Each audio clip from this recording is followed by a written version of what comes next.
Hello guys, welcome back to my channel. তো আগের এপিসোডে লাস্টে আমরা দেখেছিলাম লিজিয়ান যখন জিঙ্গিয়ার ফোন থেকে জিংসিকে কল করে সে তার কল রিসিভ তো করে নেয়, বাট যখন সে লিজিয়ানের ভয়েস শুনে সে অবাক হয়ে যায় আর বুঝতে পারে যে জিঙ্গিয়া তার দখলে আছে। অ্যান্ড সে বলে যে তুমি আমার সিস্টারের সাথে কি করেছো, তোমার শত্রুতা আমার সাথে, তাই তুমি আমার সিস্টারকে যেতে দাও। বাট লিজিয়ান বলে এখন তুমি আমার ফিয়ন্সে আর আমি চাই না আমার ফিয়ন্সে রাত্রেবেলা বাসার বাইরে থাকুক, তাই এখনই বাসায় ফিরে এসো।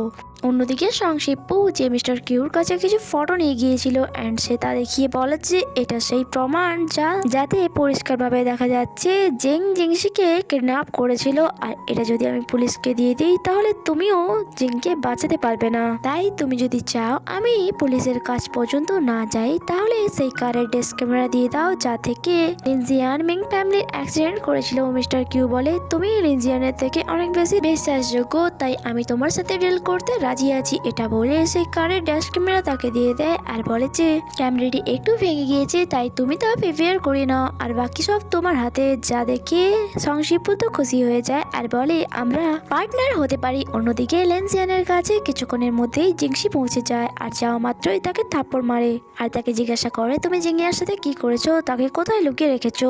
লিনজিয়ান বলে তুমি চিন্তা কেন করছো, সে বেঁচে আছে, সে তোমার সিস্টার, তাই আমি তাকে হার্ট কি করে করতে পারি। জিংসি বলে যে তুমি তোমার নাটক বন্ধ করো, আমি জানি যে তুমি মিং ফ্যামিলির অ্যাক্সিডেন্ট করিয়েছিলে, আমার কাছে কোনো রেকর্ডিং পেন নেই, তাই তুমি সত্যটা বলতে পারো। বাট লিনজিয়ান বলে তুমি আমাকে এরকম কেন দেখছো, যেমন এক টাইমে তুমি সংশিপ্পুকে দেখতে গেলে তুমি তোমার সিস্টারের থেকে অনেক বেশি প্রফেশনাল। আমার টার্গেট মিং ফ্যামিলি তো কখনোই ছিল না। যদি জিঙ্গিয়া সংশিপ্পুকে বিয়ে করতে রাজি না হতো তাহলে আমি এমনটা কখনোই করতাম না। বাট এট দি এন্ড সমস্ত দোষ সংশিপ্পুরই ছিল, তার মিং ফ্যামিলির মেয়ের সাথে বিয়ে করতে রাজি হওয়া উচিতই হয়নি। বাট এখন আর কোনো প্রবলেম নেই, কারণ মিং ফ্যামিলির একটা নয় বরং দুটো মেয়ে, তাই একজনকে সংশিপ্পু বিয়ে করে নেবে অ্যান্ড একজনকে আমি। যা শুনে জিংসি বলে যে দিনের বেলা স্বপ্ন দেখা বন্ধ করো, আমি তোমাকে কখনোই বিয়ে করব না। আর যা শুনে লিনজিয়া তো অনেক বেশি রেগে যায় অ্যান্ড সে জিংসির সাথে হাসতে শুরু করে অ্যান্ড তাকে বেড পর্যন্ত নিয়ে আসে আর তাকে ফোর্সফুলি কিস করতে চাইছিল। জিংসি তো তাকে নিজের থেকে দূরে সরাতে চাইছিল অ্যান্ড বলে যে তুমি কি পাগল হয়ে গেছো। লিনজিয়ান বলে হ্যাঁ আমি পাগল হয়ে গিয়েছি, যখন সংশিপ্পু তোমাকে কিস করছিল তখন তো তুমি তাকে নিজের থেকে দূরে করনি, বরং জেন্টালি তাকে তা করতে দিয়েছো। বাট এখন আমি করতে চাইলে তোমার প্রবলেম হচ্ছে। জিংসি তাকে নাইফ ঠেকিয়ে বলে যে তুমি যদি আমাকে এখান দিয়ে যেতে না দাও তাহলে আমি তোমাকে মারতে একবারের বেশি ভাববো না। যা শুনে লিনজিয়ান বলে তুমি আমাকে এত ঘৃণা করো আমার জানা ছিল না। জিংসি বলে যে অনেক বেশি ঘৃণা করি তোমায় অ্যান্ড তোমাকে আমি মেরে ফেলতে চাই। লিনজিয়ান বলে আমি যদি মরি তাহলে তোমাকে নিয়ে মরবো।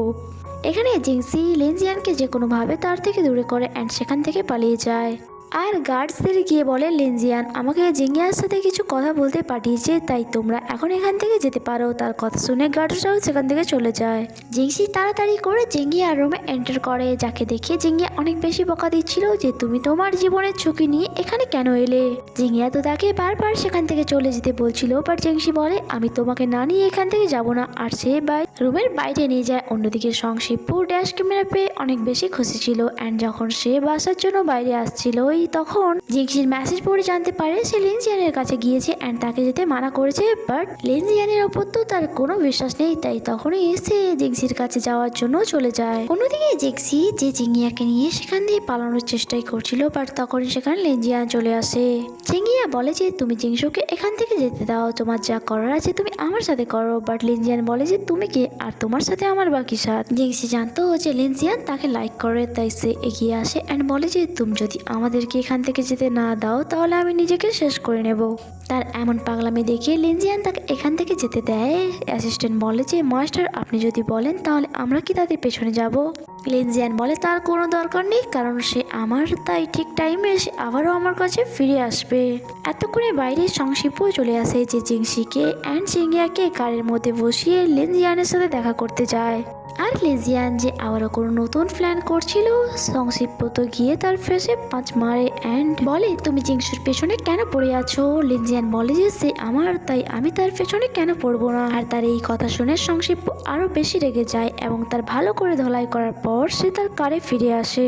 নেক্সট দিন আমাদেরকে বাসা দেখানো হয় যেখানে জিংসি তার আঘাত জায়গায় ব্যান্ডেড লাগাচ্ছিল, তখনই সংশিপ্পু তার কাছে আসে অ্যান্ড সে জিংশুকে বসিয়ে অনেক যত্নে তার আঘাত জায়গায় মলম লাগিয়ে দিচ্ছিল। বাট জিংশু বলে আমি ঠিক আছি। বাট সংশিপু বলে যে আই প্রমিস তোমাকে সে যত আঘাত করেছে তার 3 গুণ কষ্ট আমি তাকে দেবো। বাট জিংশি বলে সে আমাকে কোনো আঘাত করেনি, আমি নিজেই নিজেকে আঘাত করেছি। যা শুনে সংশিপু জ্যালাস হয়ে যায় আর সে তাকে কিস করে। তাদের কিসিং এখানে চলছিলই। বাট বাইরে থেকে জিঙ্গিয়ার আওয়াজ শুনে তারা একে অপরের থেকে দূরে সরে যায়, কারণ জিঙ্গিয়া সংশিপুকে লাইক করতো আর জিংশি চাইছিল না তার সিস্টারকে কোনো রকম হার্ট করতে।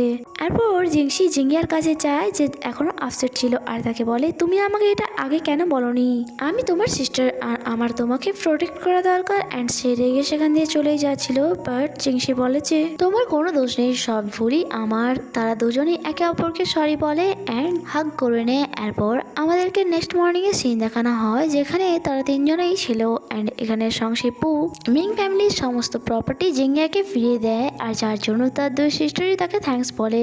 আর জিঙ্গিয়া বলে যে এবার নিজেদের ব্যাপারে কিছু কথা বলা যাক। যা শুনে জিংশি অনেক বেশি নার্ভাস হয়ে যায়, কারণ সে তার সিস্টারকে কোনো রকম হার্টও করতে চাইছিল না আর সেটাও জানতো যে সংশিপু তাকে অনেক বেশি ভালোবাসে।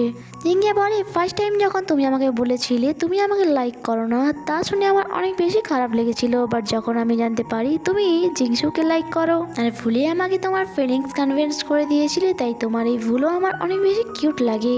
তাই এখন তো আমি তোমাকে মাফ করে দিলাম। বাট তুমি ফিউচারে যদি কখনো জিংশুকে কষ্ট দিয়েছো তাহলে আমি তোমাকে ছাড়বো না। সংশিপু বলে এমন কোনো দিন আসবেই না। অ্যান্ড নেক্সট সিন আমাদেরকে কিছুদিন পরে দেখানো হয়। বাসায় ফেরার সময় সংশিপু বলে যে ড্যাশ ক্যামেরা তো আমি রিপেয়ার করে নিয়েছি, যার দ্বারা আমরা লিনজিয়ানকে খুব সহজেই শাস্তি দিতে পারি। এবার আগে তোমার কি প্ল্যান? জিংশি বলে যে এবার আমি একটি নতুন জীবন শুরু করব। সংশিপু বলে যে তোমার এই নতুন জীবনে কি আমার কোনো ভূমিকা থাকবে? আর সে জিংশিকে একটি বাইকের থেকে বাঁচানোর জন্য তুলে সাইডে নিয়ে আসে। এবার এখনো তাকে এটাই কোশ্চেন করে যাচ্ছিল, বলো না তোমার নতুন জীবনে কি আমি তোমার সাথে থাকবো। আর এখানে এই এপিসোডটি শেষ হয়। আগে কি হয় তা জানতে স্টে কানেক্টেড। Bye bye.